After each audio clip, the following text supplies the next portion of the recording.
This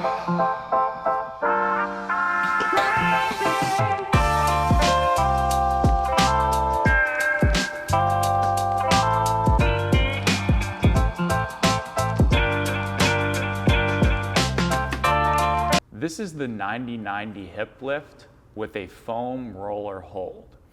What we want to do to get in this position is we want to set something up against a wall where you have a shelf built that you can dig into. People have done 90-90 hip lifts a lot, but they have a really hard time finding their hamstrings a lot of the times. And if that's you, then giving yourself a shelf like this can be really, really nice because it gives you something to push down into or pull down into. Now, the feet are still on the wall, and this is massively important. Please do not do this with your feet off of a wall, because what we are trying to do is we're trying to tell our brain, we're trying to create a neurological association between our heels and our hamstrings and a posterior pelvic tilt. If we're just digging into the bench, chances are we're gonna be digging in really hard. We're gonna be digging in with the back of our shin, and that's not creating that reference between the heel and the wall, which is acting as the floor. So we want a 90-90 bend at both our knees and our hips. This looks really good. The foam roller is being held there, and imagine about 3 to 4 out of 10 pressure being put onto that foam roller.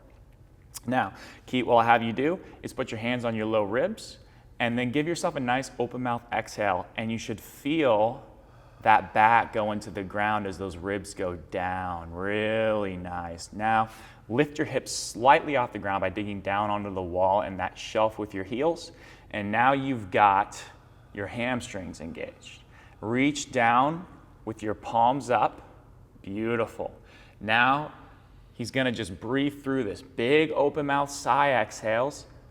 Good, these ribs come down. He's gonna feel his side abs. We do not wanna feel the six pack. We want the side abs engaged. Pause and inhale. Good, you see that expansion he got in his chest? It's not like he's trying to breathe into his chest, but because he's holding on to these side abs a little bit as he inhales, he's gonna get a nice simultaneous rise of both his belly and his rib cage. All the while, he's digging down to feel his hamstrings, and he's just putting about 3 to 4 out of 10 pressure on this foam roller with both knees. The most common mistakes we see on this activity, first and foremost, is the feet tend to want to flare out. We want to keep everything in line with the shin and the femur, so make sure that these feet are perfectly straight ahead. Beautiful. The second thing that we see is people lift their hips too high up to try and get their hamstrings on.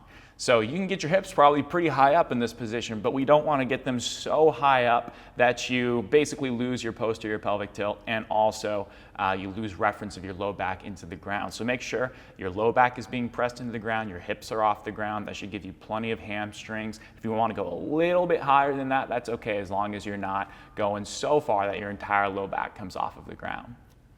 The last thing that we see is the person is being set up too far away and they're not really at a 90-90 angle.